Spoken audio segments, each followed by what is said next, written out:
हम पहले पढ़ेंगे स्क्रीनिंग इफेक्ट होता क्या है और इफेक्टिव न्यूक्लियर चार्ज होता क्या है।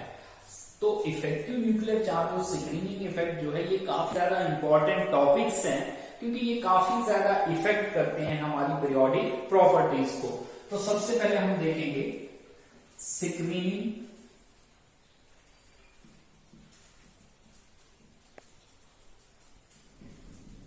इफेक्ट हुआ क्या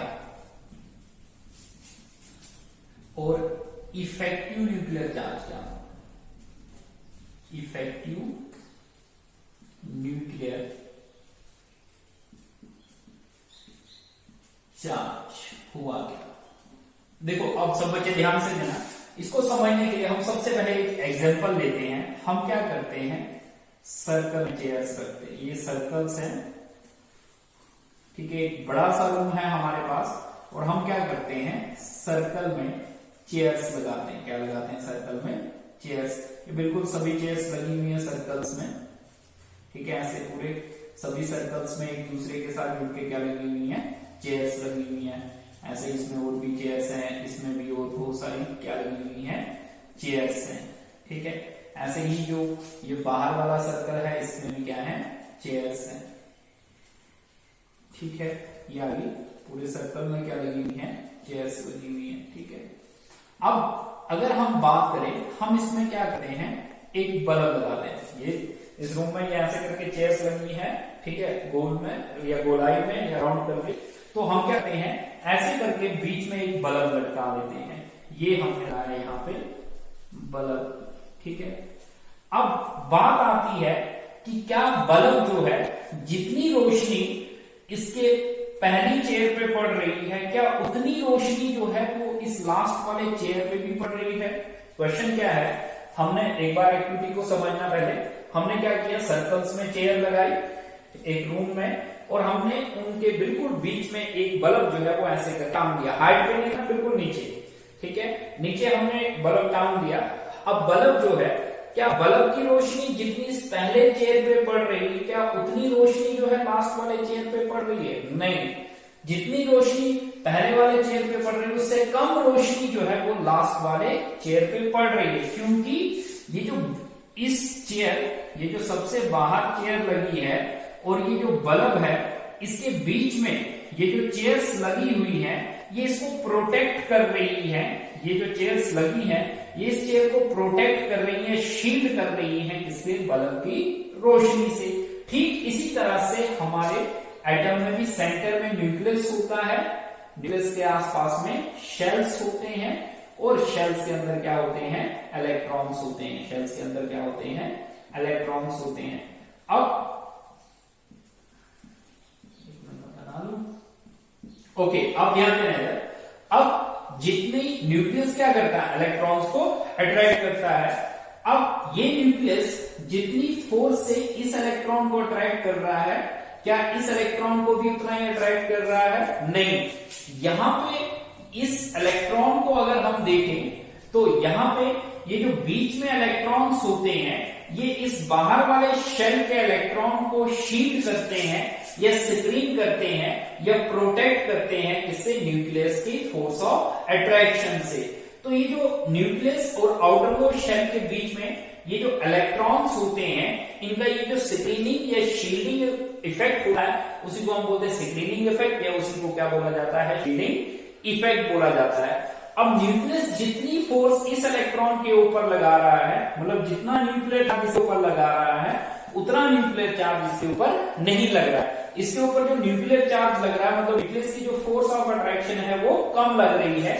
तो ये जो आउटर मोस्ट शेल है, ये जो आउटर मोस्ट शेल है, आउटर मोस्ट शेल के अंदर जो इलेक्ट्रॉन्स होते हैं उनके ऊपर नेट कितना न्यूक्लियर चार्ज होता है, क्या होता है, नेट कितना न्यूक्लियर चार्ज होता है, उस नेट न्यूक्लियर चार्ज को हम क्या बोलते हैं, इफेक्टिव न्यूक्लियर चार्ज बोलते हैं। क्या बोलते हैं, इफेक्टिव न्यूक्लियर चार्ज बोलते हैं। मैं एक बार फिर से रिपीट करता हूं, जैसे कि ये बीच वाली यहाँ पे चेयर इसको शील्ड कर रही थी या प्रोटेक्ट कर रही थी बल्ब की रोशनी से, ठीक यहाँ पे भी ये जो न्यूक्लियस और आउटरमोस्ट शेल के बीच में ये जो शेल्स है इनके अंदर ये जो इलेक्ट्रॉन्स हैं इसको प्रोटेक्ट कर रहे हैं, ये शील्ड कर रहे हैं या सिक्रीट कर रहे हैं न्यूक्लियस की फोर्स ऑफ अट्रैक्शन से। तो इस इफेक्ट को हम बोलते हैं शील्डिंग इफेक्ट या इसी को बोला जाता है स्क्रीनिंग इफेक्ट। अब स्क्रीनिंग इफेक्ट की वजह से न्यूक्लियस जितनी फोर्स ऑफ अट्रैक्शन लगा रहा है उतनी फोर्स ऑफ अट्रैक्शन इस इलेक्ट्रॉन तक नहीं पहुंच रही है। तो जितनी फोर्स ऑफ अट्रैक्शन इसके ऊपर लग रही है या जो नेट न्यूक्लियर चार्ज इसके ऊपर लग रहा है उस चार्ज को हम बोलते हैं इफेक्टिव न्यूक्लियर चार्ज। क्या बोलते हैं? Effective nuclear charge. और इफेक्टिव न्यूक्लियर चार्ज जो है उसको हम Z स्टार से रिप्रेजेंट करते हैं। मैथमेटिकली यहां पे लिखते हैं, मैथमेटिकली जो इफेक्टिव न्यूक्लियर चार्ज होता है क्या होता है? इफेक्टिव न्यूक्लियर चार्ज जो है that is equal to nuclear charge, जितना न्यूक्लियर चार्ज होता है माइनस स्क्रीनिंग कांस्टेंट। या effective nuclear charge Z star that is equal to nuclear charge Z minus screening effect को हम किससे रिप्रेजेंट करते हैं? सिग्मा से। तो इस इक्वेशन की हेल्प से हम कैलकुलेट कर सकते हैं कि जो वैलेंस शेल के इलेक्ट्रॉन्स हैं उनके ऊपर नेट कितनी फोर्स ऑफ अट्रैक्शन है और नेट कितना इफेक्टिव न्यूक्लियर चार्ज है। तो इसको आप सब लोग नोट करेंगे।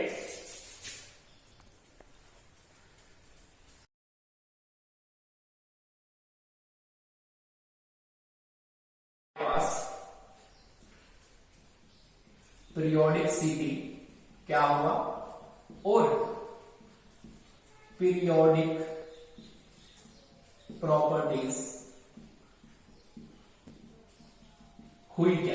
देखो सबसे पहले हम चलेंगे पीरियोडिसिटी क्या होता है। अगर हम मॉडर्न पीरियोडिक टेबल की बात करें, जो हमारे पास मॉडर्न पीरियोडिक टेबल है, अगर हम उसकी बात करें तो मॉडर्न पीरियोडिक टेबल में हमारे पास रेगुलर इंटरवल्स के बाद, इसके बाद रेगुलर इंटरवल मतलब 2 फिर 8 फिर 8 फिर 18 फिर 18 फिर 32 एलिमेंट्स के बाद हमारे पास ऐसे एलिमेंट्स अपेयर होते थे जिन एलिमेंट्स की प्रॉपर्टीज जो है वो क्या हुआ करती थी? सिमिलर। एक बार फिर से ध्यान दीजिए, कहता है मॉडर्न पीरियोडिक टेबल कहता है कि जब हम मॉडर्न पीरियोडिक टेबल में देखें तो रेगुलर इंटरवल्स के बाद मतलब 2 8 8 18 18 और 32 एलिमेंट्स के बाद ऐसे एलिमेंट्स आ रहे थे जिन एलिमेंट्स की प्रॉपर्टीज क्या होती हैं? सिमिलर होती हैं। और ये जो फिनोमिना होता है क्या होता है? ये जो फिनोमिना होता है जिसमें एक रेगुलर इंटरवल के बाद ऐसे एलिमेंट्स आते हैं जिनकी प्रॉपर्टी सिमिलर होती है, उस फिनोमिना को हम क्या बोलते हैं? पीरियोडिसिटी बोलते हैं। क्या बोलते हैं? पीरियोडिसिटीज। और पीरियोडिक प्रॉपर्टीज क्या होती हैं? ऐसी properties which are similar after regular interval, जो रेगुलर इंटरवल के बाद क्या हो जाती हैं? सेम हो जाती हैं। प्रॉपर्टीज को हम क्या बोलते हैं? Periodic property. मतलब एलिमेंट्स की ऐसी प्रॉपर्टीज जो रेगुलर इंटरवल के बाद आती हैं और उन प्रॉपर्टीज जो है वो क्या होती हैं? सेम होती हैं। उन प्रॉपर्टीज को हम क्या बोलते हैं? पीरियोडिक प्रॉपर्टीज बोलते हैं। तो अब हम सबसे पहले पीरियोडिक प्रॉपर्टी जो है वो डिस्कस करने जा रहे हैं, जो आपने 10th में भी डिस्कस की हुई है, दैट इज एटॉमिक रेडियस। लेकिन 10th के एटॉमिक रेडियस और अभी के एटॉमिक रेडियस में काफी फर्क है, ठीक है। अब हम चले, दैट इज सबसे पहली पीरियोडिक प्रॉपर्टी है दैट इज एटॉमिक रेडियस। या अगर सिंगल या प्लूरल की बात करें तो आपको पता ही है रेडियस को हम क्या बोलते हैं? रेडियाई बोलते हैं। अब एटॉमिक रेडियस क्या होता है? इन जनरल एटॉमिक रेडियस होता क्या है? In general atomic radius is the distance between nucleus and the outermost shell, और सीधा लिख सकते हैं and the valence shell. Outermost shell को ही हम क्या बोलते हैं? Valence shell. किसी भी एटम के जो वैलेंस शेल होती है और उसका जो न्यूक्लियस होता है, उनके बीच के डिस्टेंस को हम क्या बोलते हैं? Atomic radius. जैसे फॉर एग्जांपल ये न्यूक्लियस है, ये इसके शेल्स हैं, ठीक है। इन शेल्स के अंदर क्या है? इलेक्ट्रॉन्स। तो न्यूक्लियस से लेके ये आउटर मोस्ट शेल तक के बीच का ये जो डिस्टेंस होता है, इसको पहले क्या बोला जाता है? Atomic radius. लेकिन किसी भी एटम का जो प्रीसाइज का मतलब हो गया जो एक्यूरेट एटॉमिक रेडियस जो है, that can not be calculated. उसको हम एक्यूरेटली कैलकुलेट नहीं कर पाते हैं, बिकॉज आपने पढ़ा, इससे क्यों नहीं कर पाते पहले समझना। एक तो आपने पढ़ा हेजनबर्ग अनसर्टेनिटी प्रिंसिपल, तो उसके अकॉर्डिंग जो हमारे पास पार्टिकल्स होते हैं या जो माइक्रोस्कोपिक पार्टिकल्स होते हैं, उनका वो रैंडमली या वो पार्टिकुलर हमेशा एक किसी सर्कुलर या प्रॉपर उनकी कोई बाउंड्री नहीं होती है। तो इसलिए हम एटॉमिक रेडियस जो है वो एग्जैक्टली कैलकुलेट नहीं कर पाते हैं। लेकिन इसके 3 मेन रीजंस हैं। सबसे पहला रीजन है कि हमारे पास एक एटम जो है वो काफी छोटा होता है। क्या होता है? काफी छोटा होता है। किसमें? साइज में छोटे होने की वजह से है हम एक एटम को आइसोलेट कर पाना, सिर्फ उसका for the purpose of to measure its atomic radius. कहता है एक एटम जो है उसका साइज जो है वो काफी ज्यादा क्या होता है? छोटा होता है। अब साइज छोटे होने की वजह से हम एक इंडिविजुअल एटम को आइसोलेट, अलग करना, सिर्फ उसके एटॉमिक रेडियस को मेजर करने के लिए वो थोड़ा सा क्या है? डिफिकल्ट है। दूसरा क्या है? एक एटम जो है उसका जो साइज है वो डिफरेंट बॉन्डेड स्टेट में क्या होता है? डिफरेंट होता है। मतलब जैसे हाइड्रोजन का ही एटम ले लें तो उसका वो जब कोवेलेंटली बॉन्डेड होता है किसी के साथ, उस वक्त साइज कुछ होता है। जब आयनिक बॉन्ड बनाता है वो किसी के साथ, तो उस वक्त उसका साइज जो है वो क्या होता है? कुछ और होता है। मतलब डिफरेंट बॉन्डेड स्टेट में एटम का जो साइज है वो क्या होता है? डिफरेंट होता है। उसकी वजह से भी हम एटॉमिक रेडियस जो है वो एग्जैक्टली कैलकुलेट नहीं कर पाते हैं। या तीसरा रीजन क्या है? एक एटम का जो एक एटम के इलेक्ट्रॉन्स की डिस्ट्रीब्यूशन होती है, क्या होती है? डिस्ट्रीब्यूशन होती है, that will be affected by another atom.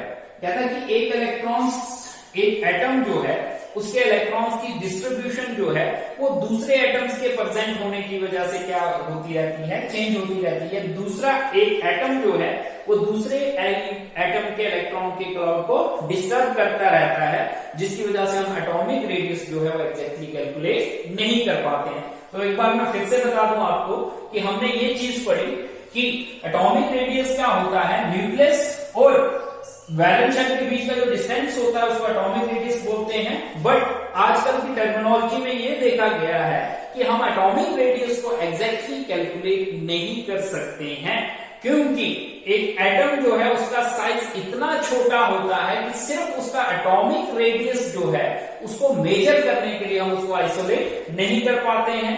दूसरा, एक एटम जो है उसका डिफरेंट बॉन्डेड स्टेट में जो साइज होता है वो डिफरेंट या वेरी करता है। तीसरा क्या है? एक एटम जो है उसके अंदर इलेक्ट्रॉन की डिस्ट्रीब्यूशन जो है वो दूसरे एटम की वजह से क्या होती है? अफेक्ट होती है, मतलब चेंज होती है, जिसकी वजह से उसका साइज जो है वो भी क्या होता है? चेंज होता है। तो इन रीजंस की वजह से हम एटॉमिक रेडियस जो है उसको एग्जैक्टली कैलकुलेट नहीं कर पाते हैं। इसलिए एटॉमिक रेडियस जो है उसको 3 टाइप्स में क्या किया जाता है? एक्सप्रेस किया जाता है। एक है हमारे पास कोवेलेंट रेडियस, दूसरा है हमारे पास वैन वाल रेडियस। कौन सा है? वैन वाल रेडियस। और तीसरा रेडियस जो है दैट इज मेटालिक रेडियस। तीसरा कौन सा रेडियस है? Metallic radius. अब हम इनको एक एक करके स्टडी करेंगे। तो सबसे पहले आप ये नोट कर लो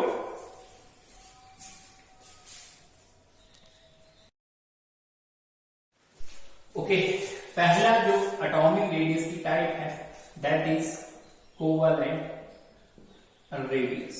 देखो कोवेलेंट रेडियस होता क्या है, जब हमारे पास दो सेम एटम्स जो हैं वो एक दूसरे के साथ जुड़े हुए होते हैं with the help of covalent bond, इसकी हेल्प से, कोवेलेंट बॉन्ड की हेल्प से, उस वक्त उन दो सेम एटम्स के जो न्यूक्लियस होते हैं उन न्यूक्लियस के बीच का जो डिस्टेंस होता है, उस डिस्टेंस का जो हाफ होता है, क्या होता है, जो हाफ होता है, उस हाफ को हम क्या बोलते हैं, कोवेलेंट रेडियस। एक बार फिर से ध्यान देंगे, जब भी दो एटम्स एक दूसरे के साथ जुड़े हुए होते हैं with the help of covalent bond, उस वक्त उन दोनों एटम्स के न्यूक्लियस के सेंटर के बीच का जो डिस्टेंस होता है, या न्यूक्लियस के बीच का जो डिस्टेंस होता है, या जिसको हम इंटरन्यूक्लियर एक्सिस भी बोलते हैं, उस डिस्टेंस का जो हाफ होता है उसको हम क्या बोलते हैं, कोवेलेंट रेडियस।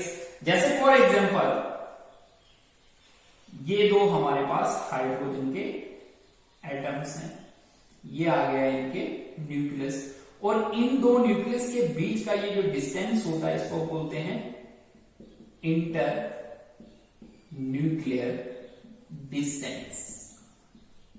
ठीक है, अब एटॉमिक रेडियस होता क्या है, ये जो जब दो एटम्स, ये भी हाइड्रोजन एटम है और ये भी हाइड्रोजन एटम है, अब इन दो हाइड्रोजन एटम्स के सेंटर्स या जो न्यूक्लियस है उन न्यूक्लियस के बीच का जो डिस्टेंस है, उस डिस्टेंस का जो हाफ होता है, उस हाफ को हम क्या बोलते हैं, कोवेलेंट रेडियस बोलते हैं। क्या बोलते हैं, कोवेलेंट रेडियस बोलते हैं। फॉर एग्जांपल इन दोनों हाइड्रोजन एटम्स के न्यूक्लियस का डिस्टेंस जो है, न्यूक्लियस के बीच का डिस्टेंस जो है वो 74 पाइकोमीटर है। तो जो फिर कोवेलेंट रेडियस होगा, क्या होगा, जो कोवेलेंट रेडियस होगा हाइड्रोजन का वो कितना होगा, दैट इज इक्वल टू 74/2, तो वो कितना होगा 37 पाइकोमीटर। ठीक है, तो दो कोवेलेंटली बॉन्डेड एटम्स या दो सेम कोवेलेंटली बॉन्डेड एटम्स के न्यूक्लियस के बीच का जो डिस्टेंस है, उसी डिस्टेंस को हम क्या बोलते हैं, कोवेलेंट रेडियस बोलते हैं।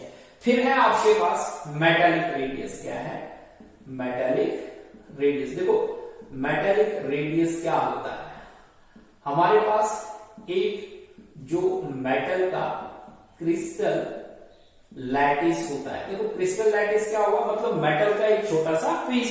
ठीक है, एक मेटल का जो क्रिस्टल लैटिस होता है उसके अंदर हम कोई भी दो एडजेसेंट एटम्स ले लें, उन दो एडजेसेंट एटम्स के न्यूक्लियस के बीच का जो डिस्टेंस होगा, उस डिस्टेंस का जो हाफ होगा, उस हाफ को हम क्या बोलते हैं, मेटालिक रेडियस। जैसे कि यहां पे आपके पास ये हमारे पास मेटल का क्रिस्टल लैटिस है, ये इसके अंदर क्या है, इसके एटम्स।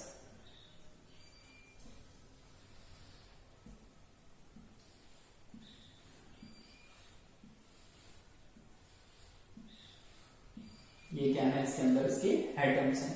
अब हम कोई भी दो एडजेसेंट एटम्स ले लें, जैसे ये और ये, इन दोनों एडजेसेंट एटम्स के न्यूक्लियस के बीच का ये जो डिस्टेंस है, इस डिस्टेंस का जो हाफ होता है, उस हाफ को हम क्या बोलते हैं, मेटालिक रेडियस। तो मेटालिक रेडियस एक बार मैं फिर से बता दूं, तो एक मेटल का जो क्रिस्टल होता है, मतलब एक जो पीस होता है, उसके अंदर जो एटम्स होते हैं, उनमें से दो कोई भी एडजेसेंट एटम्स लेने, एडजेसेंट हो गए साथ वाले, ये और ये और ये, ऐसा नहीं कि ये और ये और ये, या ये और ये। तो दो एडजेसेंट एटम्स ले लें, उन दोनों एटम्स के न्यूक्लियस के बीच का जो डिस्टेंस होगा, उस डिस्टेंस का जो हाफ होगा, उसको हम क्या बोलते हैं, मेटालिक रेडियस। सब बच्चे इसको नोट कर लो। ओके, नेक्स्ट है हमारे पास वैन डर वाल रेडियस। देखो वैन डर वाल रेडियस क्या होता है, जब भी हमारे पास दो एलिमेंट्स के एटम्स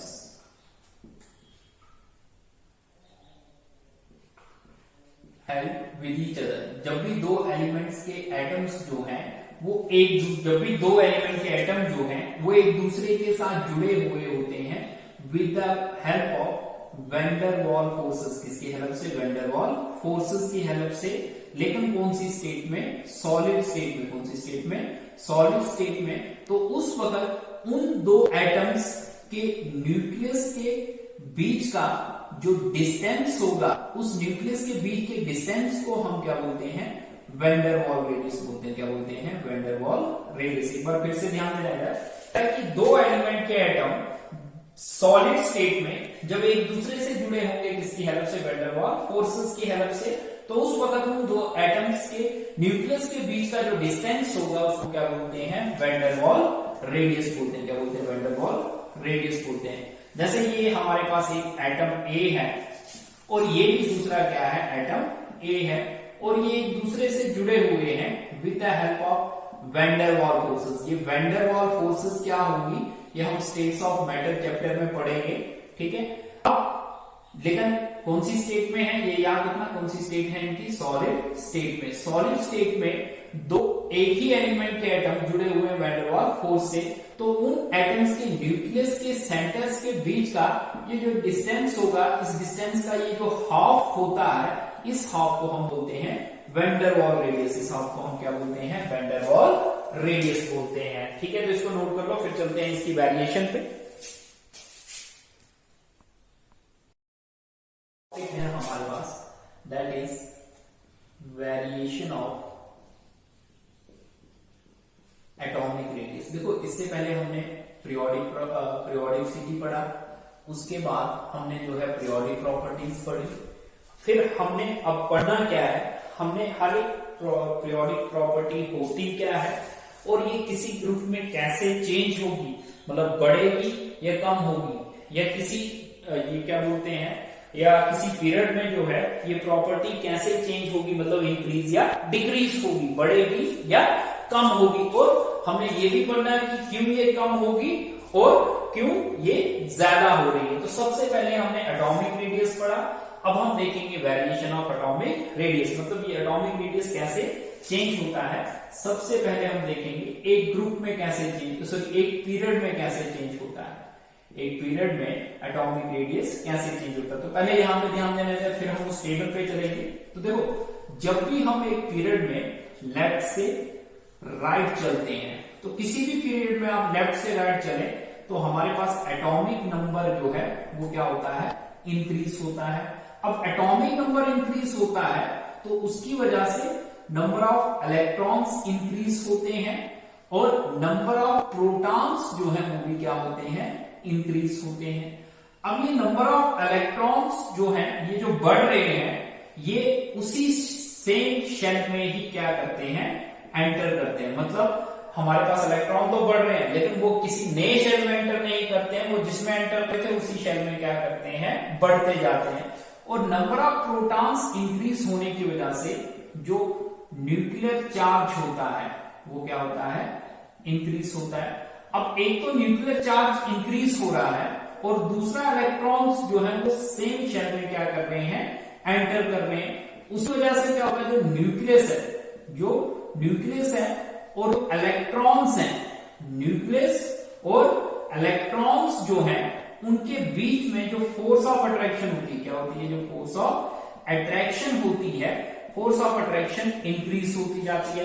अब जब फोर्स ऑफ अट्रैक्शन बढ़ रही है तो न्यूक्लियस इलेक्ट्रॉन्स को अपनी तरफ खींचेगा, तो साइज जो है वो क्या होगा? कम होगा। तो जिसकी वजह से एटॉमिक रेडियस जो है वो क्या होगा?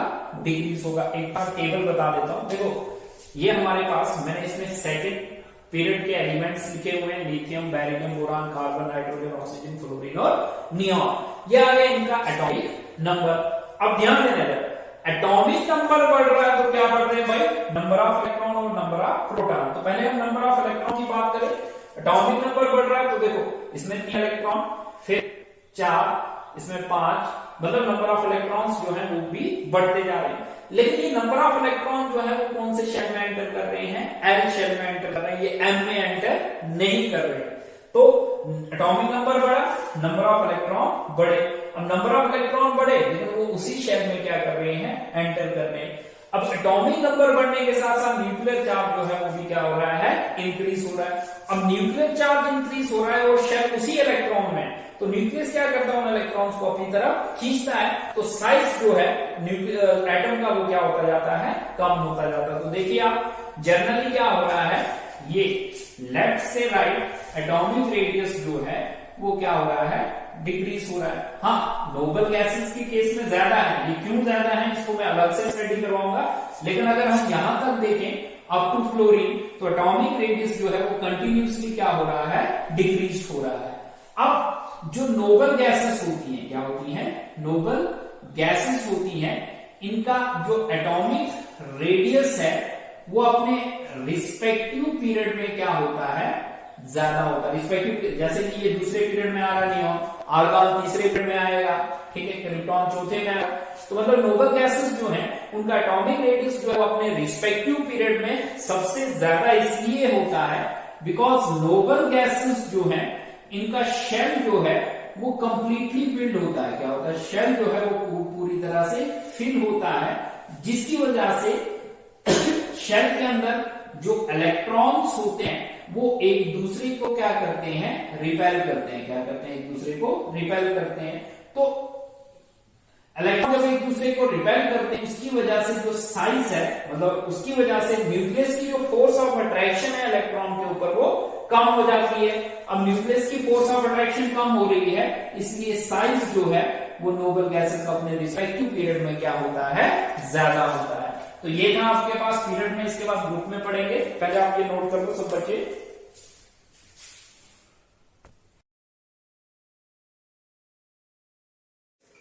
बट डाउन अ ग्रुप, देखो इसको ध्यान से समझना, डाउन अ ग्रुप होता क्या है। देखो जब हम ग्रुप में टॉप से बॉटम की तरफ चलते हैं, टॉप से बॉटम की तरफ चलते हैं, तो वहां पे भी एटॉमिक नंबर जो है वो इंक्रीज होता है। और एटॉमिक नंबर इंक्रीज के होने के साथ एक तो नंबर ऑफ इलेक्ट्रॉन्स इंक्रीज होते हैं और दूसरा नंबर ऑफ प्रोटॉन्स जो है वो क्या होते हैं, इंक्रीज होते हैं। अब जो नंबर ऑफ इलेक्ट्रॉन्स इंक्रीज होते हैं, हर एक एलिमेंट के लिए जो इलेक्ट्रॉन इंक्रीज हो रहे हैं, ये जो नया इलेक्ट्रॉन आ रहा है वो नए शेल में क्या कर रहा है, एंटर कर रहा है। जैसे फॉर एग्जांपल तो आपके पास लिथियम एटॉमिक नंबर 1, कॉन्फ़िगरेशन 2 और 1, ये के शेल में, ये एल में। फिर लिथियम के बाद सोडियम एटॉमिक नंबर 11, कॉन्फ़िगरेशन 2, 8 और 1, मतलब किसमें चला गया, एम में। सोडियम के बाद पोटेशियम 19, 2, 8, 8 और 1। तो अगर हम देखें तो हर एक नए एलिमेंट के लिए नया शेल ऐड हो रहा है। लिथियम के लिए के में था, सोडियम के लिए एम में, पोटेशियम के लिए एन में, ऐसे ही रुबेडियम के लिए ओ में एंड सो ऑन। तो मतलब क्या, वो नंबर ऑफ इलेक्ट्रॉन तो इंक्रीज हो रहे हैं, लेकिन हर एलिमेंट के लिए इलेक्ट्रॉन्स जो है वो नए शेल में क्या कर रहे हैं, एंटर कर रहे हैं।